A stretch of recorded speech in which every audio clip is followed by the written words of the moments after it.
You never stop learning, and you never stop trying new things. It's a remarkable statement when you consider Theda Hansen and her family have been blowing glass and creating beautiful vases, ornaments, and glassware for the last 35 years. It's not made by machines. It's not made in a factory. It's not coming off an assembly line. Each piece that we make is one at a time, one of a kind.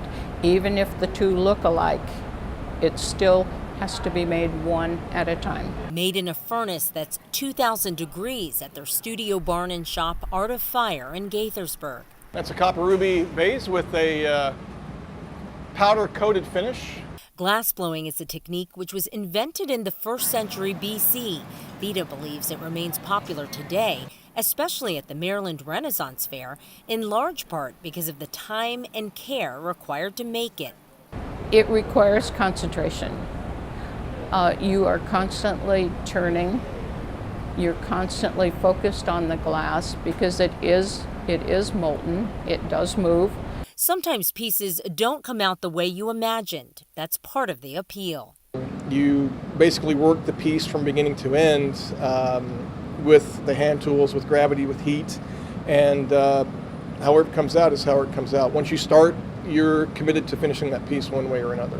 Theda's son Todd joined the family business as studio manager and resident artist because he too is passionate about sharing the glass-blowing craft with people who not only value handmade products, but want to learn how to create them. Put the white powder on the outside of this gather of clear glass. We'll melt that in. We'll do a couple of treatments to it with an optic mold, and we'll plunge it into a bucket of water, and we'll get a nice crackle pattern through the surface.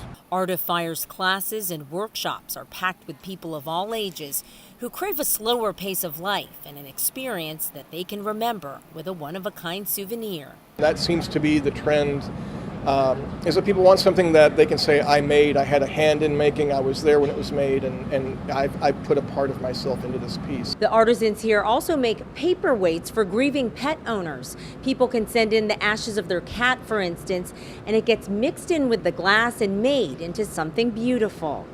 Get a lot of thank you notes from people who have had these pieces made for them, which is really gratifying. It's a nice piece to make because it's you know that it's meaningful to somebody. As for Theda, with so many pieces created over the last 3 decades, you have to wonder if she gets attached. We laugh and say the one that just sold was the favorite.